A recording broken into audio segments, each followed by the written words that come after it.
There's a man named Paul in Cincinnati who has worked at the same manufacturing company for 11 years. He started at $47,000 as a procurement analyst at 24.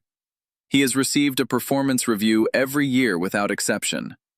He has never received a rating below exceeds expectations. His manager likes him, trusts him, and speaks about him warmly in the quarterly talent reviews that Paul does not attend and does not know about. In 11 years, Paul has received 11 merit increases. The smallest was 2.1%. The largest was 4.3%.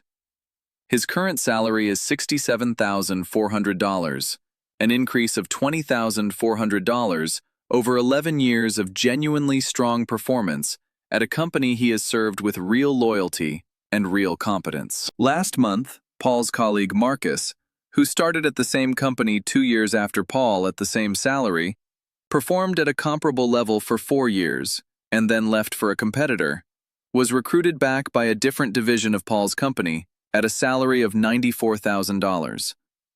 Marcus has changed jobs 3 times in 9 years. Each change produced a salary increase between 18 and 26%. His current salary is $94,000. Paul earns $67,400. They started in the same place. They have similar skills and similar performance histories. The difference between their salaries is not a difference in merit. It is a difference in how each man allowed the labor market to price his value. One through the internal merit review process, one through the external competition process.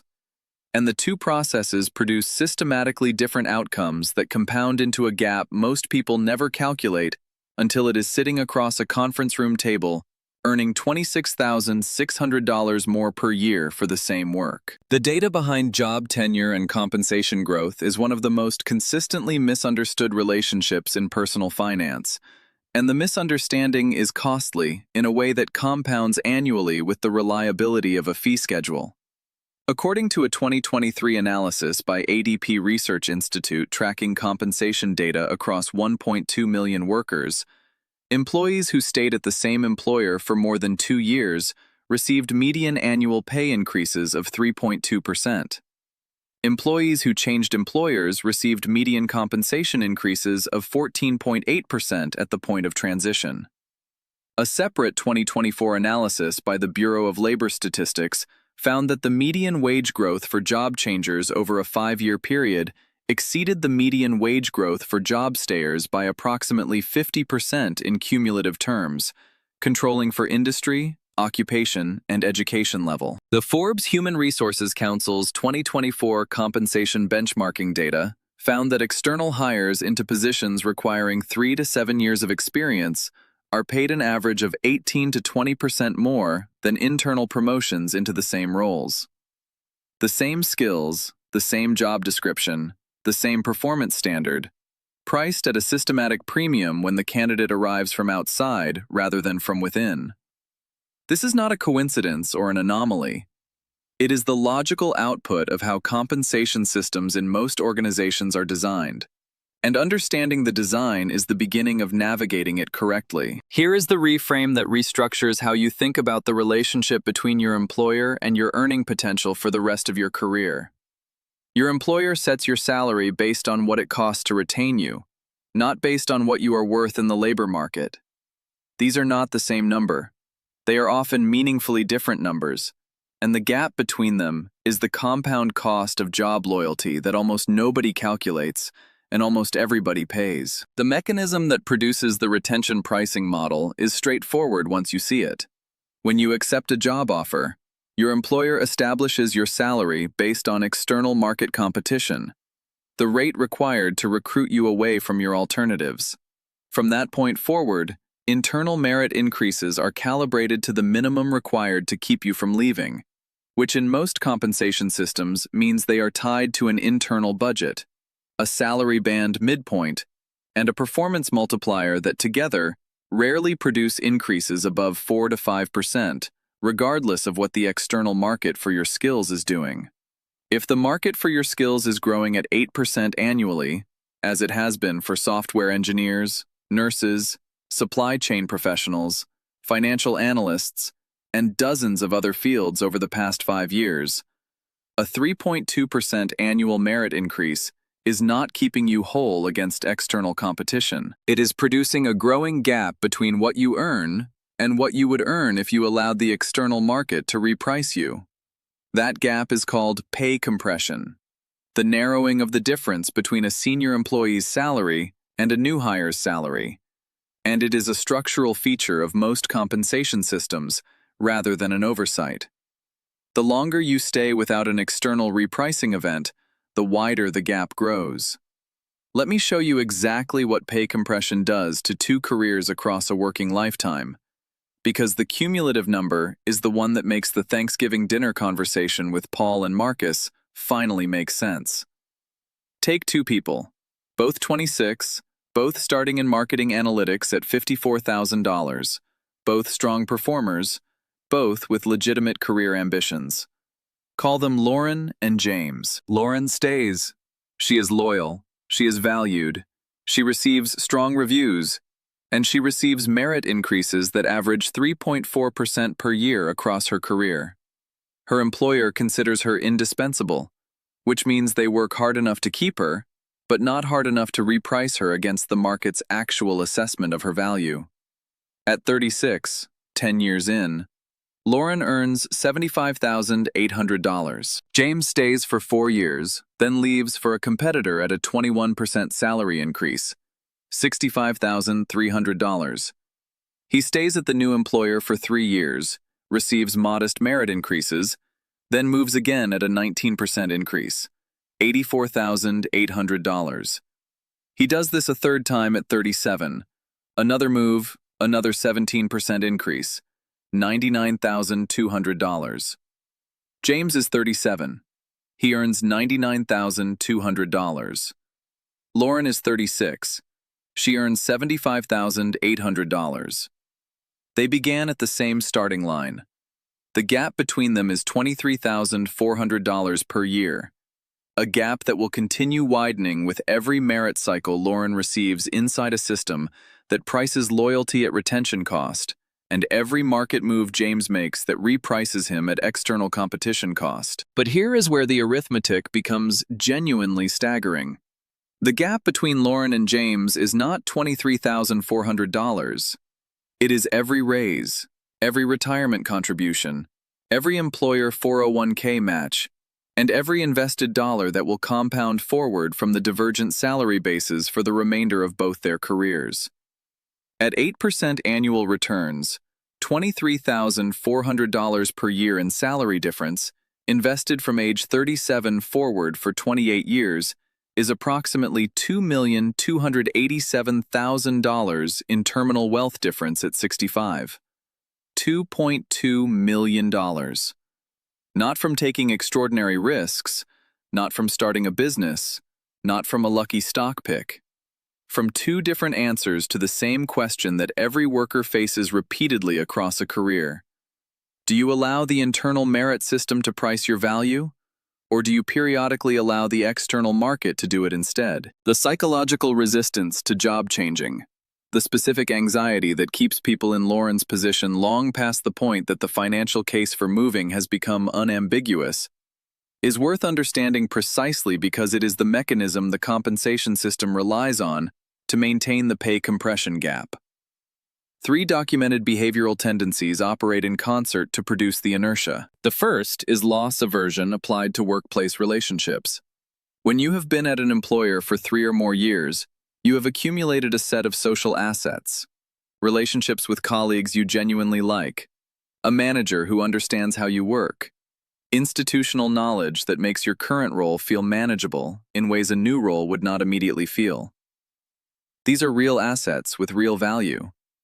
The loss aversion research of Kahneman and Tversky, applied to career decisions, suggests that people systematically overweight the certain loss of these relationship assets relative to the uncertain gain of higher compensation at a new employer, even when the financial case for the move is overwhelming, and even when similar relationship assets could be built at the new employer within 12 to 18 months. You are not being irrational when you resist leaving for $20,000 more per year because you would miss your colleagues. You are being human. The problem is that over a decade, the compound cost of that human impulse is measured in hundreds of thousands of dollars.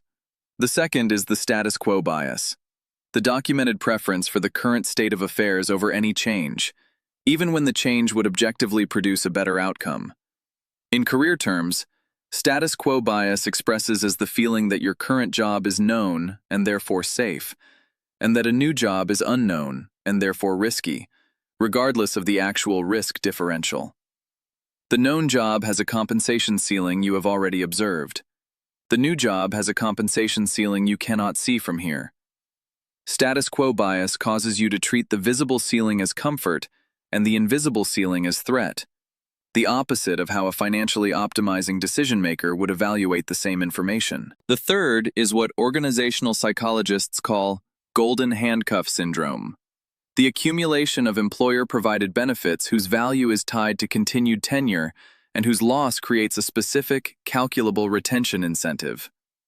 Unvested 401k matches, unvested equity grants, tenure-based PTO accrual, pension benefit accrual in the rare employers who still offer them, seniority-based scheduling preferences, and the informal benefits of organizational familiarity are all assets that are worth real money and that require sacrifice to leave.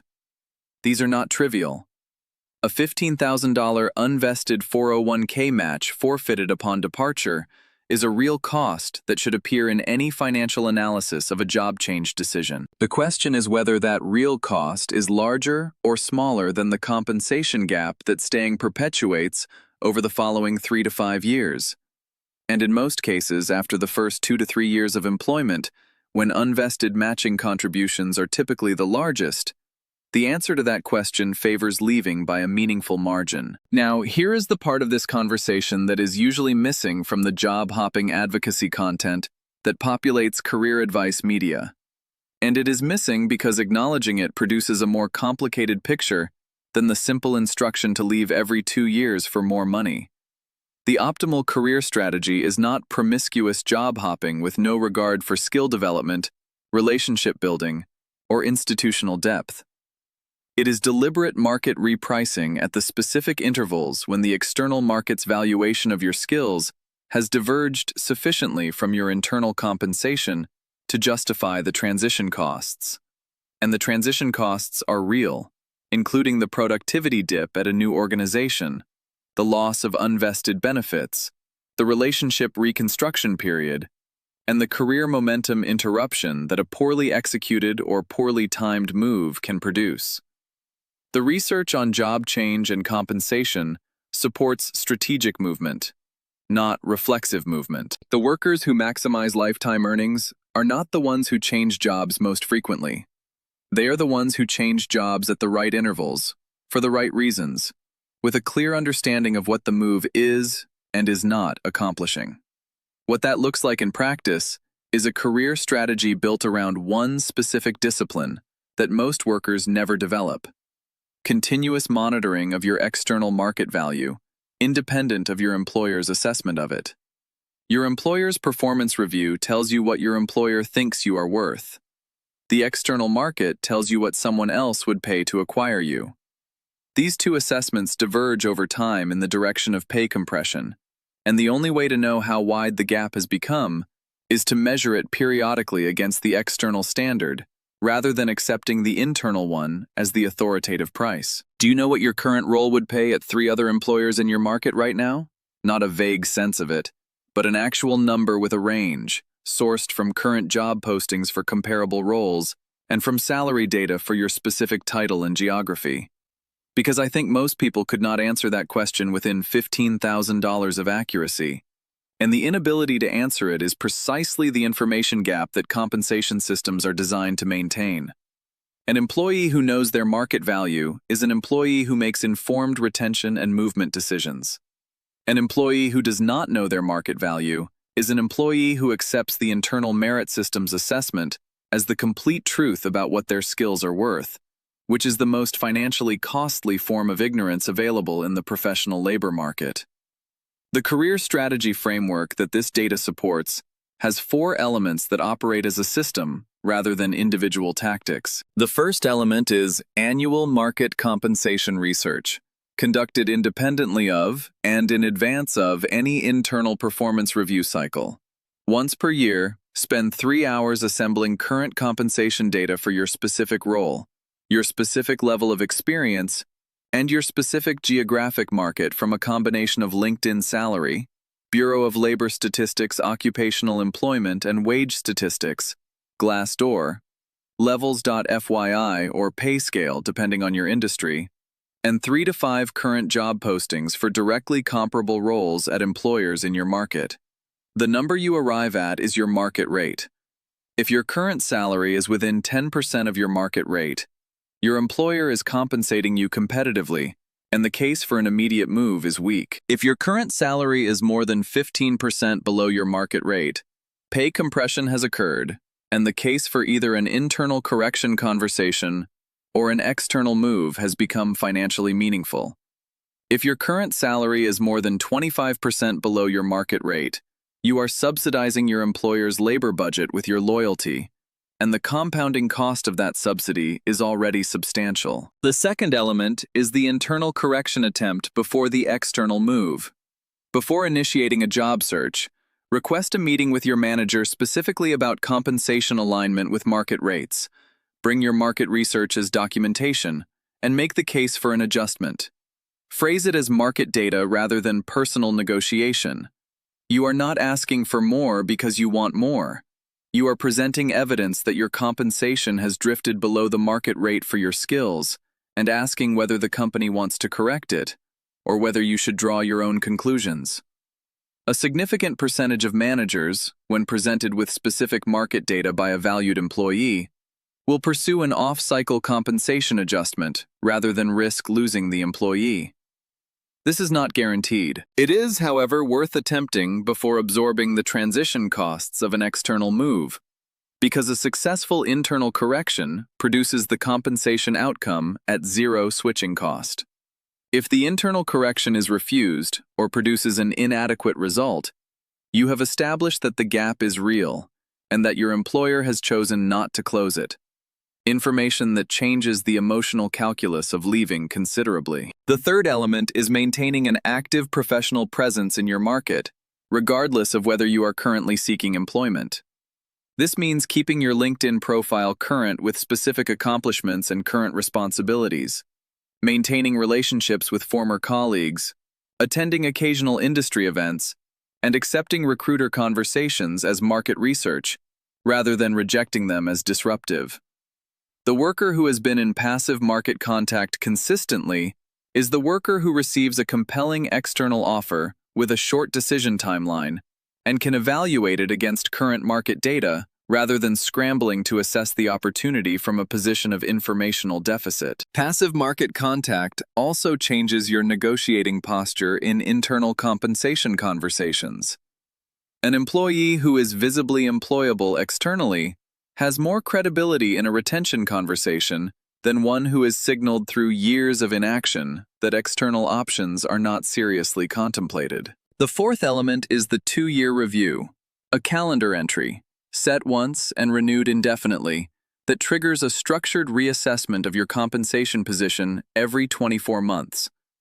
At the 2-year mark, you run your market rate research, compare it to your current compensation, assess the unvested benefit situation, evaluate your satisfaction with the role's growth trajectory, and make an explicit decision about whether the next 2 years at this employer represent the highest value deployment of your career capital. Not a vague sense of whether you are happy, a specific financial and professional assessment that produces a deliberate stay or move decision rather than a passive continuation of the status quo.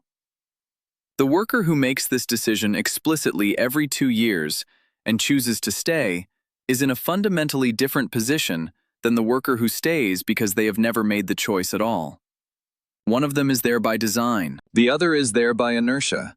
Only one of them has negotiating leverage. Paul in Cincinnati is going to receive his annual review in 6 weeks.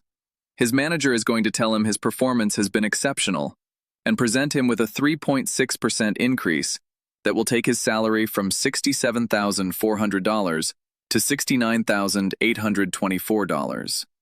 He will feel recognized and slightly deflated simultaneously. The specific emotional combination of a person who is valued at a price below what the market would pay for that value. He will thank his manager, return to his desk, and open his browser to something other than the job boards where Marcus's $94,000 offer originated.